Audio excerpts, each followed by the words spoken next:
Awesome. Quickly make a note of it and then we'll move on.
Okay guys, moving on.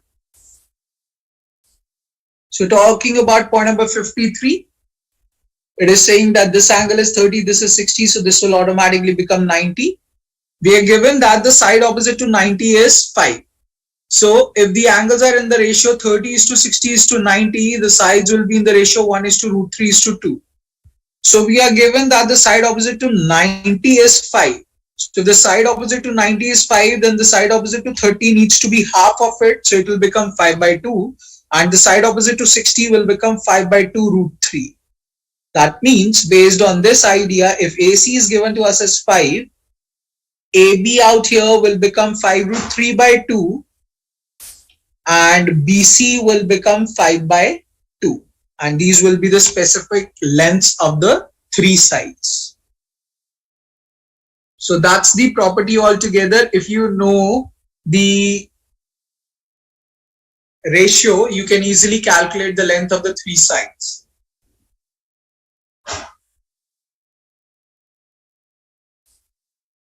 Does that make sense to everyone?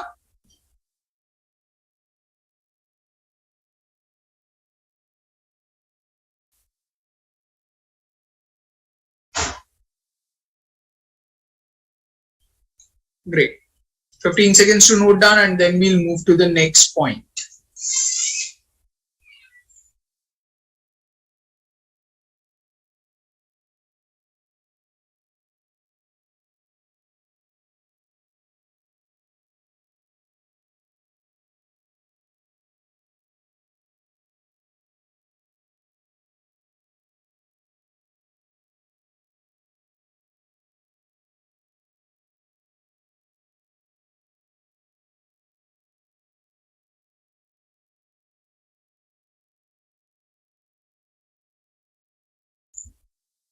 Okay guys, moving on now.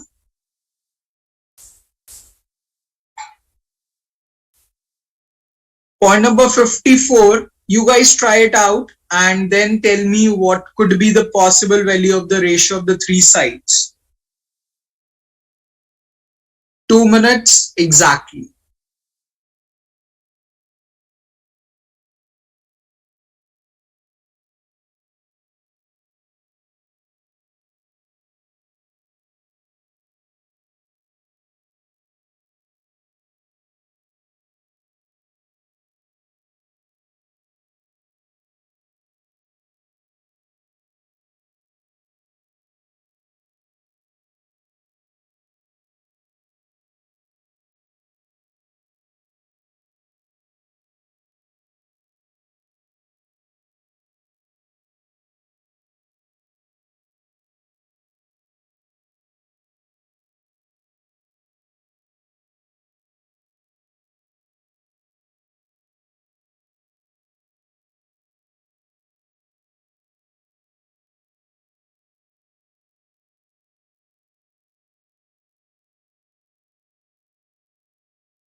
Okay. So it's going to be 1:1:2 root 3 in, yeah, 1:1:2 root 3. It's not going to be 2 root 3, it's going to be 1:1:2 root 3.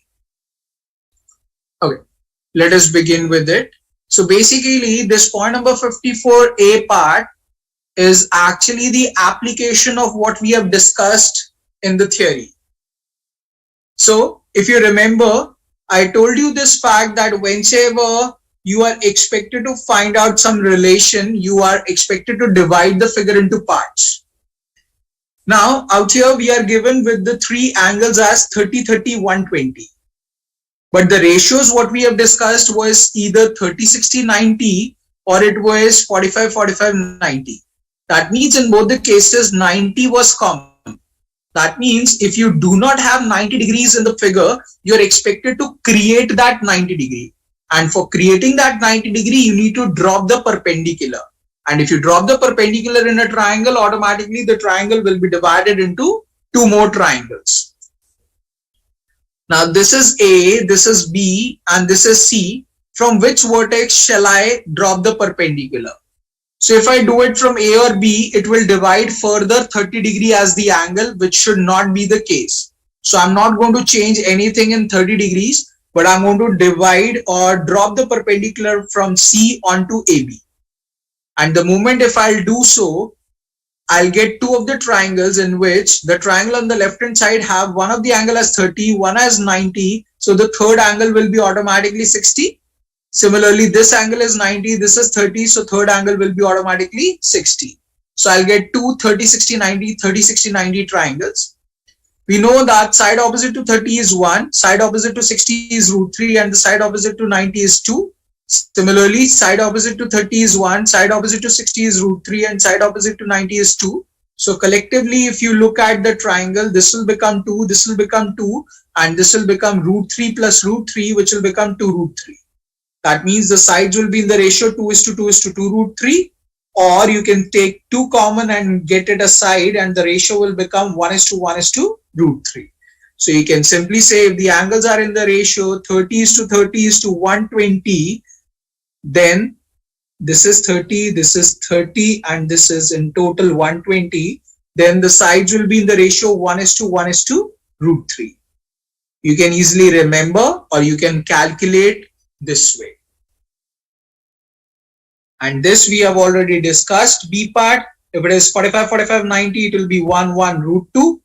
What you need to relate out here is AB is root 2, BC is 1, AC is 1. So it is going to be root 2:1:1. And out here AB is root 3. This is 1, this is 1. So it is going to be root 3:1:1 as the answer to this question asked.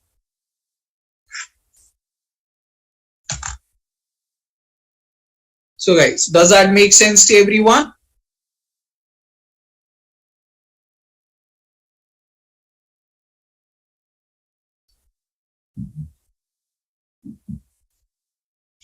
Awesome. Make a note of it and then we'll move on.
Okay guys, moving on.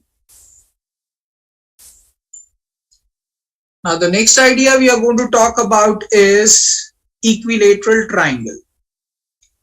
So what you can simply relate is, in case of equilateral triangle, all the three sides are going to be equal to each other and all the three internal angles are also going to be equal. So let us assume they are x. So it will become x plus x is equals to 180 degrees, which means 3x is equals to 180, which means x is going to be equals to 60 degrees. So it is not going to be an assumption, it is going to be a true fact. If the question is talking about an equilateral triangle, angles inside will automatically become 60 degrees each. So you need to remember this as a true fact. And further, what you need to remember is that altitude of an equilateral triangle, which is also known as height, is going to be given with the formula root 3 by 2 multiplied by side, and area will be root 3 by 4 side square. Now these are going to be the basics of equilateral triangle which you are expected to remember.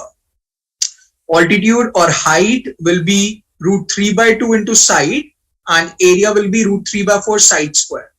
In this particular question, we are given the side as 7 units. So altitude will become 7 root 3 by 2 and area will become 49 root 3 by 4. I have already mentioned area of the triangle has to be taken care with the formula half into base into height. But again, I'm saying this concept of equilateral triangle will be taken as basic in higher figures or bigger figures. So you should be very conscious about these formulas. So you should know by heart, because there can be a situation sometimes when you divide a big figure into smaller parts, those smaller parts turns out to be equilateral triangle, and if those smaller parts turns out to be equilateral triangle, then these formulas will be very helpful in finding out the answers to the question. Am I clear about the concept here? It's just about the formulas which you need to learn.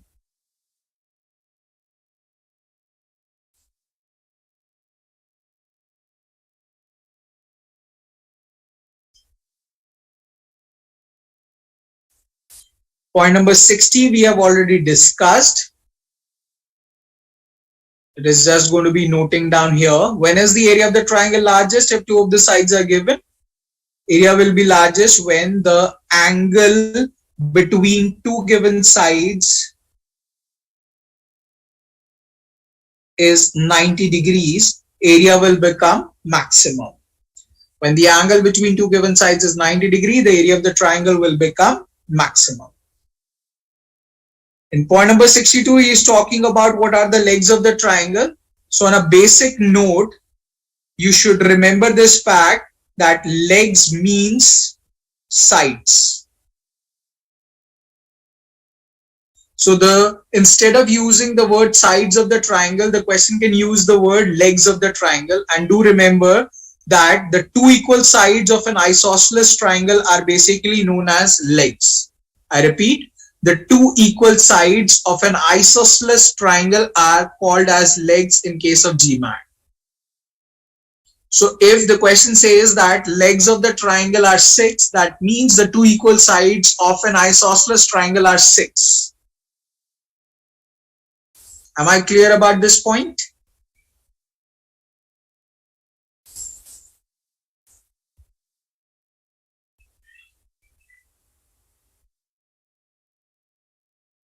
Awesome. Quickly make a note of all these points and then we'll move on.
Okay guys, moving on.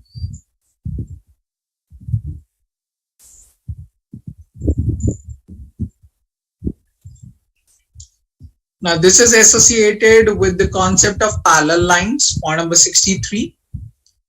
What you need to relate out the idea here is that if two lines are parallel to each other, immaterial of the perpendicular dropped, it will always be equal to each other.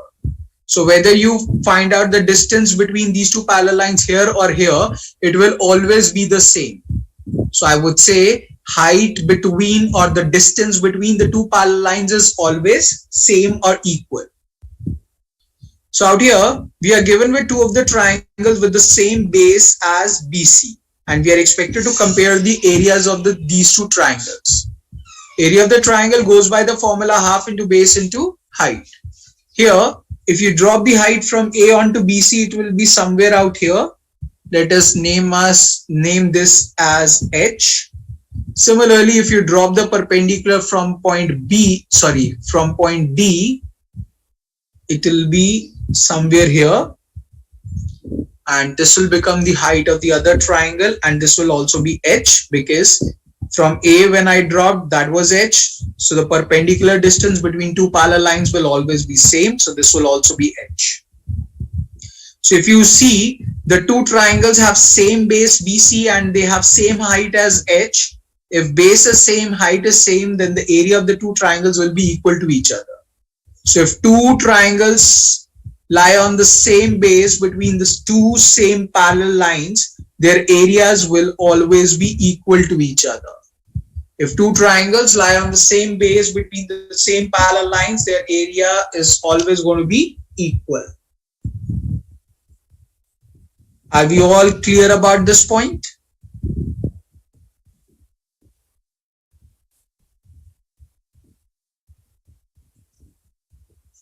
Great. Make a note of it and then we'll discuss the next point.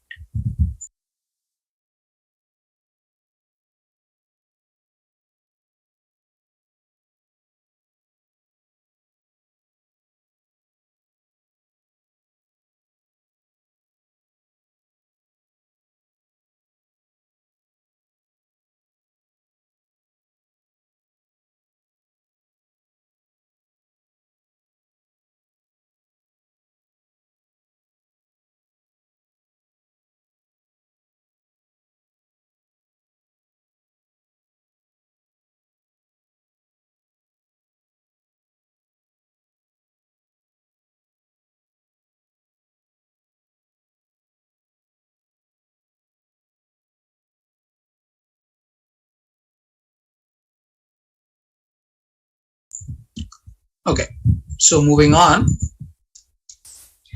Now point number 72, it says in an isosceles or an equilateral triangle, the perpendicular is also the dash. So let's say it's an isosceles triangle. So ABC is an isosceles triangle with AB is equals to AC.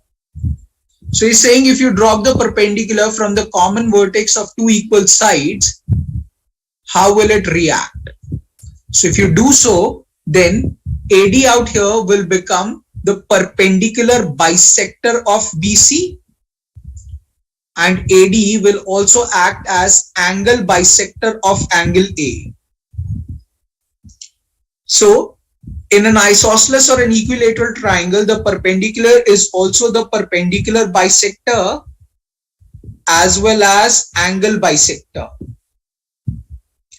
Now mathematically, if you call this side AD, you will call this side AD as the median of the triangle. Now median of the triangle is the side which divides the triangle into two equal halves. So this portion on the left hand side will be equals to this portion on the right hand side. So the point out here is this will give rise to the concept of congruency of triangles. But this is the only concept which is not tested in GMAT. So we will keep this concept out and we will keep this median context also out. But yes, you should know, you should remember this fact that median is a side which divides the triangle into two equal halves. But out here, you are just expected to remember AD not just as the median. You are expected to remember that the side AD will divide the triangle into two equal halves. It will act as perpendicular bisector of BC, and it will also act as angle bisector of angle A. That means it will divide angle A into two equal halves, and it will divide the side BC into two equal halves. Am I clear about this concept here?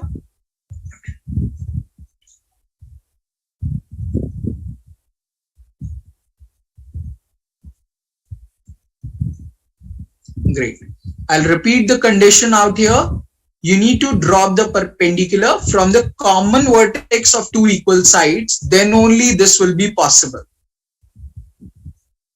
So you need to drop the perpendicular from vertex A, because that's the common vertex of the two equal sides AB and AC.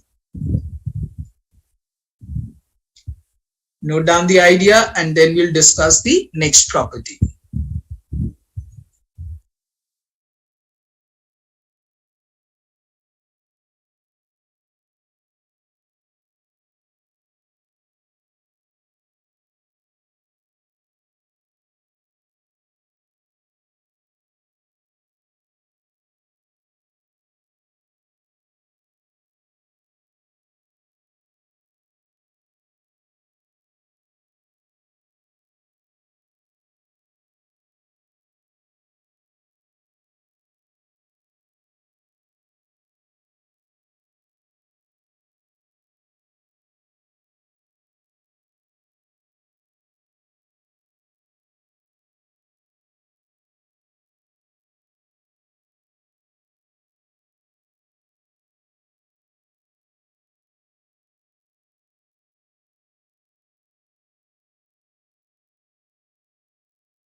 Okay guys, moving on.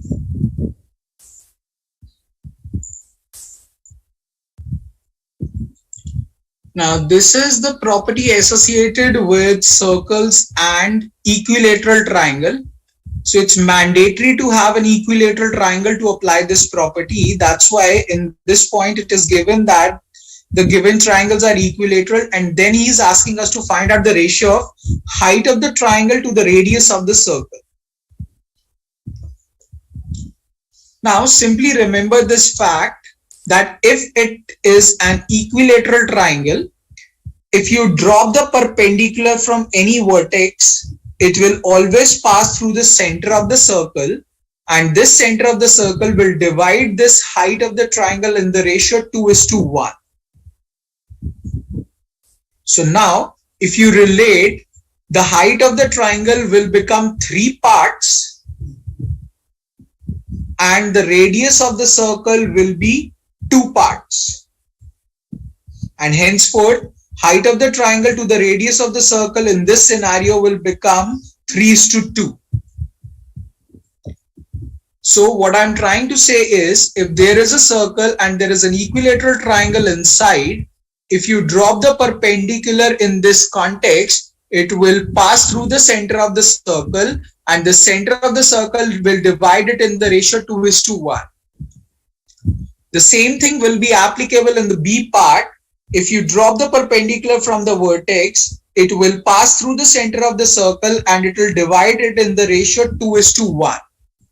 So again, if you wish to find out height of the triangle to the radius of the circle, so now in B part, the height of the triangle will be 3 parts and the radius of the circle will be just 1 part.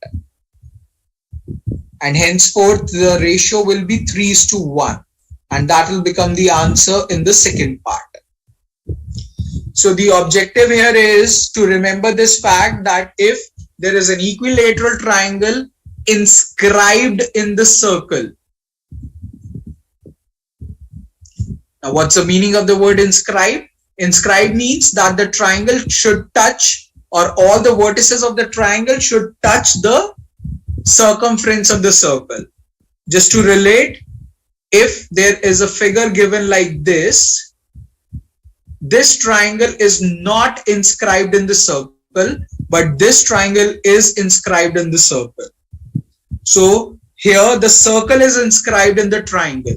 So the point is, circle is touching the triangle at all the places it should touch, or all the native places.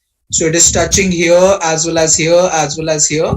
So the point is, if that is the case, if you drop the perpendicular in this scenario, it will always pass through the center of the circle, and center of the circle will divide it in the ratio 2:1. Actually, the basic point out here is, if you can visualize that fact, if it is an equilateral triangle and you drop all the perpendiculars in this case, all the three perpendiculars will pass through a certain point. If you put a compass here and open this much and draw out a circle from this, it will pass through all the three vertices of the triangle, and that's how the property will become. So basically, we are talking about the point called as centroid, which divide in the ratio 1:2 or 2:1, whatever you call it as, based on the relation like this. But otherwise, whether you know the word centroid or not doesn't make any difference. You just need to remember a simple property that in case of circle, if you draw an equilateral triangle, if you drop the perpendicular in that, the perpendicular will pass through the center of the circle, which will divide the complete height of the triangle in the ratio 2:1. Am I clear about this property?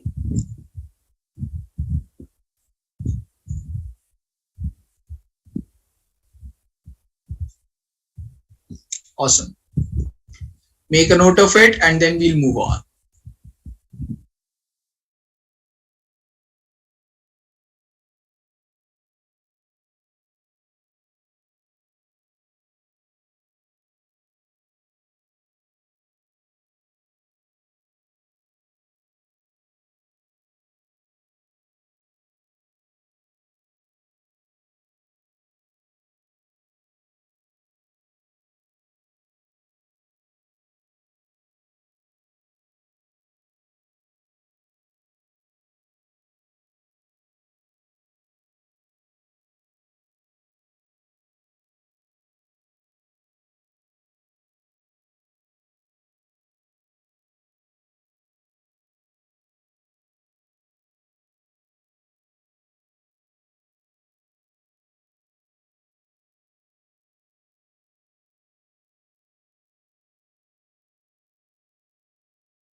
Okay guys, moving on now. Based on the same rule, try out point number 74A part and post your answers in the chat box. If you by chance don't know, area of the circle goes by the formula pi r square. Quickly try it out and then we'll discuss at length. Point number 74A part.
Very nice, Jyoti.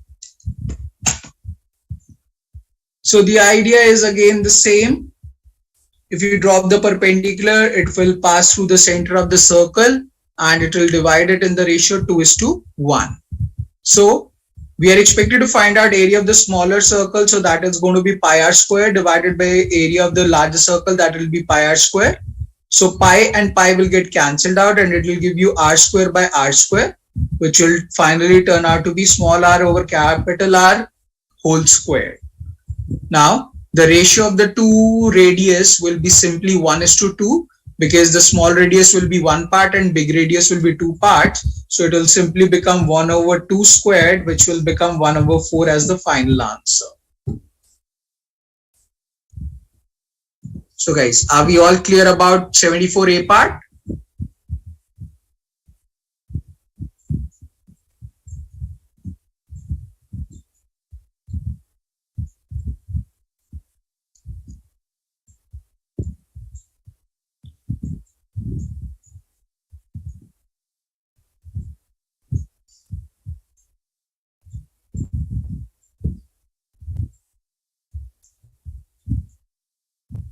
Please reply, sleeping hunks.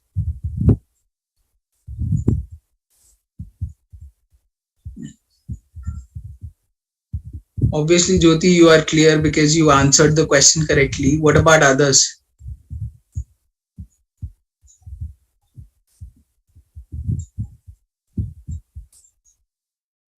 My sleeping buddies?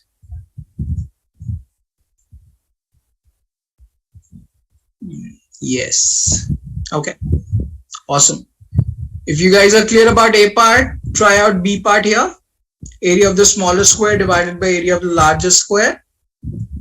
By chance, if you don't know, area of the square goes by the formula side square. Try out this question and post your answers in the chat box.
Okay, so Jyoti says 4 is to 9, Tanuja says 1 is to 2. 1 is to 2 is correct. Let us see why and how. Now this question makes us understand and relate the concept of visualization. That's another idea which you need to have in GMAT. So in GMAT, visualization of the question is very important. That means looking at the figure or making the figure in your favor is very important. So we are given with a square, a circle and a square inside. And we are expected to find out the ratio of the areas of these two squares. So what I'm going to do is, the bigger square will remain as it is. The circle inside will remain as it is. But what I'll simply do is, I'll simply rotate this circle either clockwise or anti-clockwise a bit. And if I rotate this circle clockwise or anti-clockwise a bit, the internal square will look like somewhat this way. And if it happens to be so, then we can simply analyze and relate the fact that the diagonal of the internal square will become the side of the external square. That means if I take the side of the internal square as 5, so this will also become 5 and the diagonal will become 5 root 2 using Pythagoras theorem. And if the diagonal of the internal square is 5 root 2, then the side of the external square will also become 5 root 2. And now we are expected to find out the area of the square. So numerator will be 5 into 5 and the denominator will be 5 root 2 into 5 root 2. Wherein this 5, 5, 5, 5 gets cancelled out. Numerator is 1 and denominator is root 2 into root 2, which will come out to be 2. And the ratio will become 1 is to 2. Now the point here is, if you would have taken the side as 10, then this would have become 10 into 10 divided by 10 root 2 into 10 root 2. So the point is this 10, 10, 10, 10 gets cancelled out. So whatever number you take, it will definitely get cancelled out with the denominator and you will be always left over with root 2 into root 2 in the denominator and numerator will be 1. So you'll always get the ratio as 1 over 2. So whether the side of the square you take as 5, 1, 10, 10 million doesn't make any difference. Ratio will always turn out to be 1 is to 2 and that will become the answer to the question. So here the concept of visualization is important, wherein you are expected to relate the figure or change out the figure in such a way that makes it more favorable to solve. So guys, does this make sense to everyone?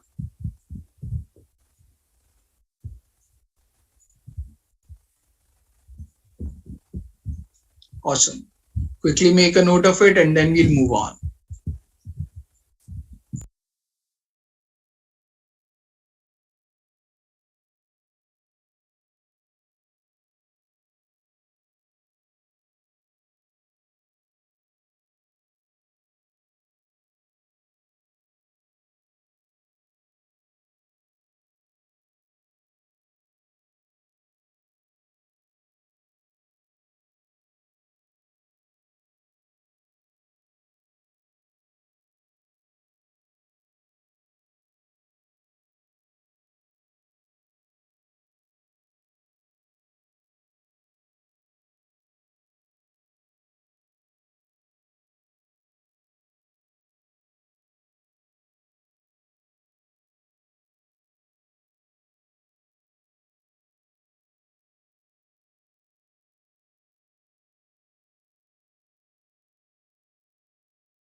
Okay guys, moving on. Now, the next idea of the property is any equilateral triangle can be broken up into dash smaller equilateral triangles by joining the midpoints, each having dash the dimensions and dash the area. So if let's say this is an equilateral triangle ABC. So first of all, I'm going to make midpoints of the three sides. So let's say this is D, which is the midpoint of AB. This is E, which is the midpoint of AC. This is F, which is the midpoint of BC. Now, if you join D with E, E with F and F with D, you'll encounter the fact that the complete equilateral triangle has been divided into four smaller equilateral triangles. So any equilateral triangle can be broken up into four smaller equilateral triangles by joining the midpoints, each having dashed the dimensions. So if you notice, AB is the complete one dimension, AD is going to be half of it. So each will have half the dimension.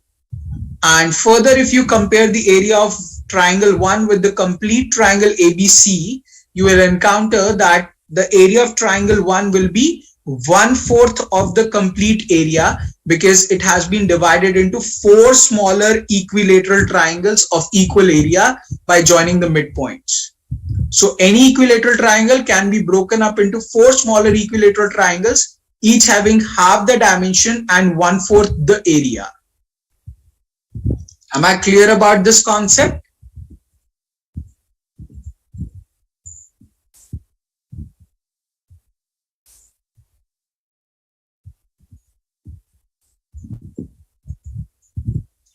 Awesome. Quickly make a note of it, and then we'll talk about the last property for the day after this.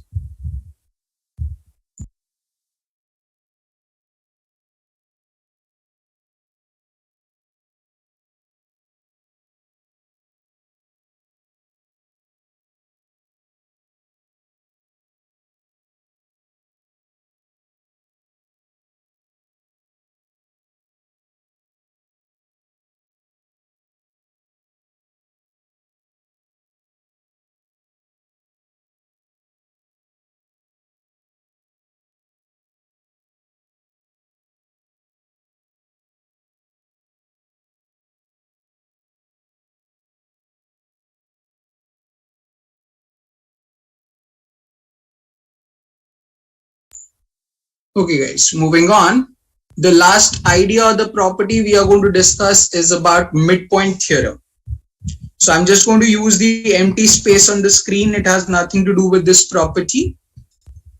The name of the theorem is midpoint theorem.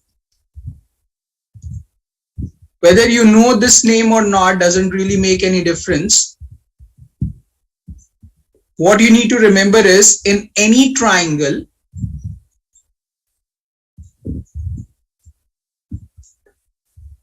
so right now I have taken ABC as the scalene triangle. In any triangle, if you take the midpoints of the two sides, so let's say it is D out here and E out here, and you join them out here, then the length DE will be parallel to BC, and the length DE will be half of BC. So that's basically called as midpoint theorem. The theorem goes or states the fact that a line segment joining the two midpoints of the two sides is always parallel to the third side and is always half of it. A line segment joining the midpoints of the two sides is always parallel to the third side and is half of it. And based on this property only, we had discussed this fact that in this point number 76, we were able to recognize that this DEF ABC, we were able to recognize that DE is going to be half of BC, and henceforth it will be equal to the rest of the two sides, and henceforth it will form out an equilateral triangle. So ADE will be one equilateral triangle, DBF is going to be the second equilateral triangle, DEF is going to be third equilateral triangle, and FEC will be the fourth equilateral triangle. So this is not just applicable in case of an equilateral triangle, this is applicable in all types of triangle. So in any triangle, if you join the line segment, which is basically joining the two midpoints of the two sides, it is always going to be parallel to the third side and is going to be half of it. Am I clear about this property?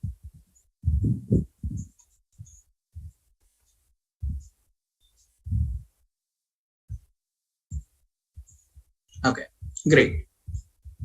So there are three things to be done. First of all, read the theory about geometry. Secondly, revise what we have discussed today. And thirdly, attempt questions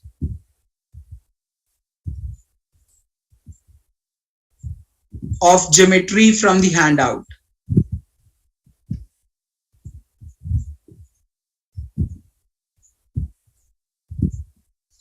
And we will start our class with the discussion of the questions in the next class. And then we'll further continue with the other basics of quadrilateral and three-dimensional figures and circles as well. So please make sure that you attempt questions from the handout so that we can easily discuss them in the next class.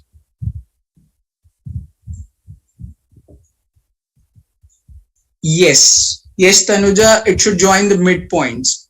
Line segment joining the midpoints of the two sides is always parallel to the third side and is half of it. Line segment joining the midpoints of the two sides.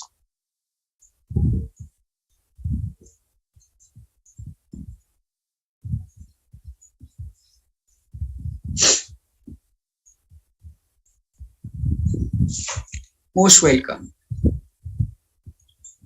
So guys, is everyone clear about the homework part?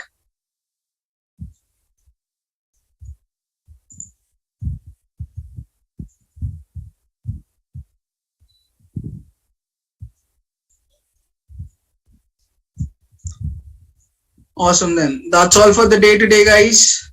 Have a very, very good night. Just be safe and take care. And please do the homework. See you guys in the next class. Bye-bye. Take care, everyone.